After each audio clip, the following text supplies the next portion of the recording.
Next आ जाता है बेटा मॉलिक्यूल्स। नेक्स्ट बात करते हैं हम मॉलिक्यूल।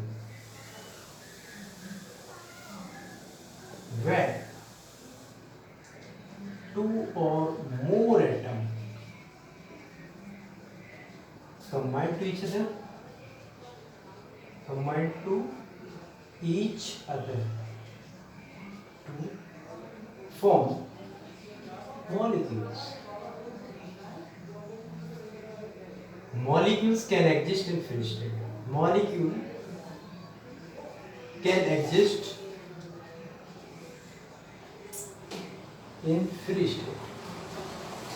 ये फ्री स्टेट में एग्जिस्ट करता है, लेकिन एटम फ्री स्टेट में एग्जिस्ट नहीं करता। अब जैसे एटम से ही मिलके क्या बना होता है मॉलिक्यूल्स, तो मॉलिक्यूल्स साइज में क्या होता है larger than atoms. H2 molecules हो गया, ऑक्सीजन कंबाइंड होके क्या बना दिया O2 बना दिया। तो ये तो एग्जिस्ट करते हैं फ्री स्टेट में, लेकिन एटम एग्जिस्ट नहीं करते हैं फ्री स्टेट में, तो दैट इज कॉल्ड मॉलिक्यूल्स। ठीक है, नोट डाउन करो फटाफट।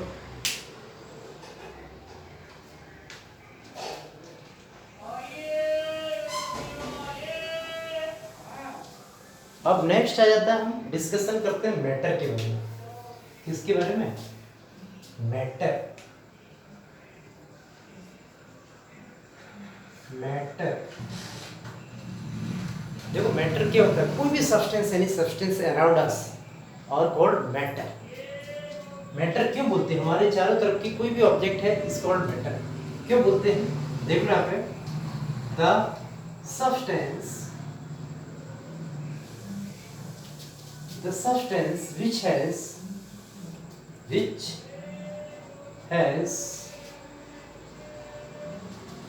mass and occupy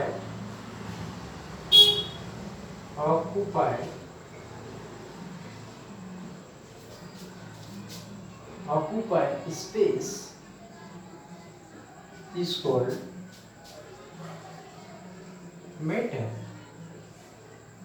जिसमें मास हो और जो स्पेस को ऑक्यूपाई करता हो उसे हम क्या बोलते हैं बेटा? Matter. Matter on the basis of physical state it consists of 3 parts।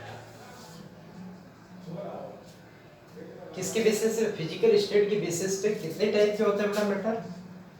एक होता है सॉलिड, सेकंड होता है लिक्विड, थर्ड होता है गैस। सॉलिड को हम किस तरीके से डिफाइन करते हैं? जिसमें क्या वो डेफिनेट वॉल्यूम हो एंड डेफिनेट क्या हो? शेप हो। उसे हम क्या बोलते हैं? सॉलिड कहते हैं। इसमें डेफिनेट वॉल्यूम होता है, लेकिन नॉट डेफिनेट शेप। इसका शेप डेफिनेट नहीं होता है। जिस शेप में रखोगे लिक्विड को, जिस कंटेनर में रखोगे उसी कंटेनर का शेप को गेन कर लेता है। तो लिक्विड का डेफिनेट शेप नहीं होता है, लेकिन वॉल्यूम डेफिनेट। गैस का क्या होता है?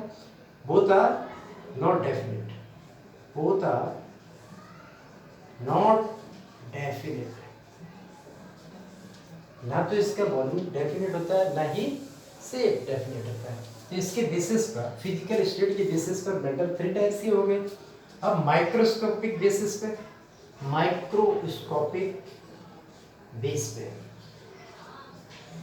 माइक्रोस्कोपिक बेसिस पे मैटर आर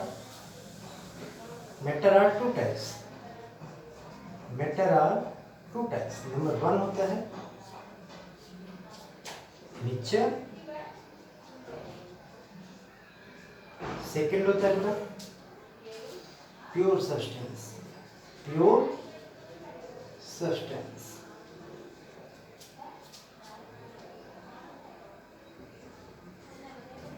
ठीक है। अब मिक्सचर को भी हम डिफाइन कर सकते हैं। मिक्सचर कितने टाइप का होता है? 2 टाइप्स का, होमोजेनियस और heterogeneous. Pure substance further also classified into two categories: element and compound. इसे नोट करो, फिर इसके बाद मैं आगे एक्सप्लेन करूंगा।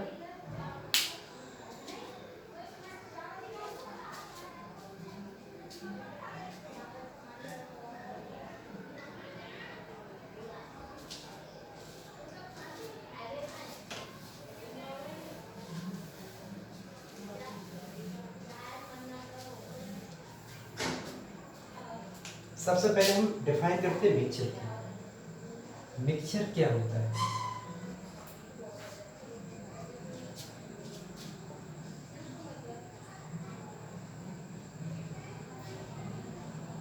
When two or more substance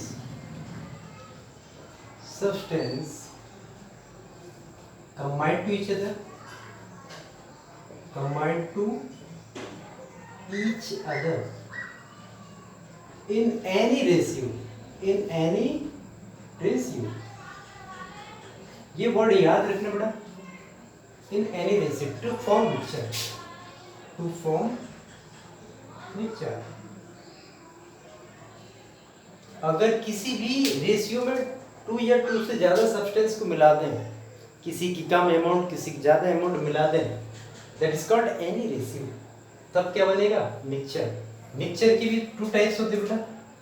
first हमने क्या बताया? होमोजीनियस। फर्स्ट तुम्हारा कौन था? होमोजीनियस। होमोजीनियस का मतलब होता है जिसका कंपोजिशन यूनिफॉर्मली डिस्ट्रीब्यूटेड हो होल सब्सटेंस के अंदर।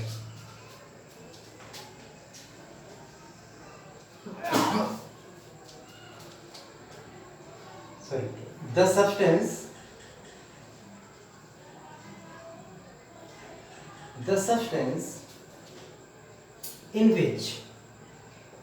in which composition uniformly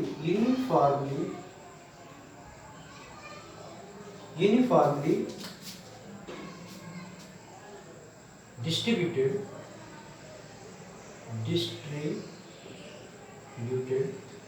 throughout is called homogeneous।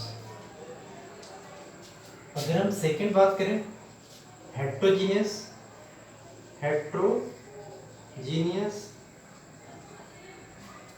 Composition अगर नॉन यूनिफॉर्मली हो तो उसे हम क्या बोलेंगे? Heterogeneous.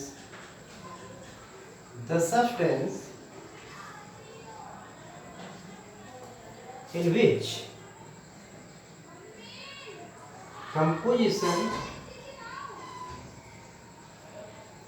not uniformly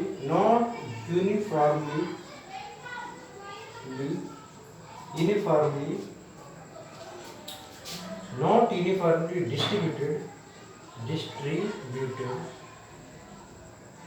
throughout is called heterogeneous। is called बेटा heterogeneous।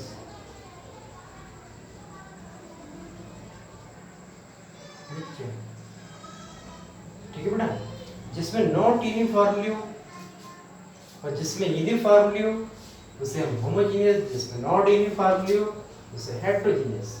जैसे हमने अगर शुगर को वाटर में डिसॉल्व किया एनी रेशियो में, कितनी भी अमाउंट ले ली, अगर शुगर वाटर में डिसॉल्व होने पे नीचे का वाटर ले या ऊपर का वाटर, उसमें मिठास क्या होगी?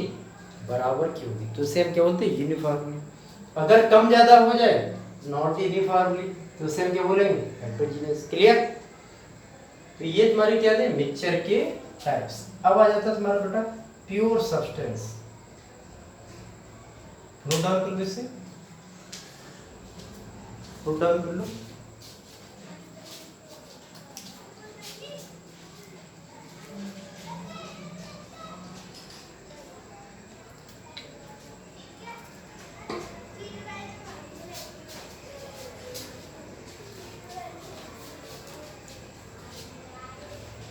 अब नेक्स्ट आ जाता है अपना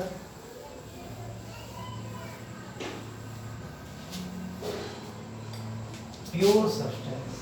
प्योर सब्सटेंस, प्योर सब्सटेंस की बात करते हैं, ठीक है। The substance in which the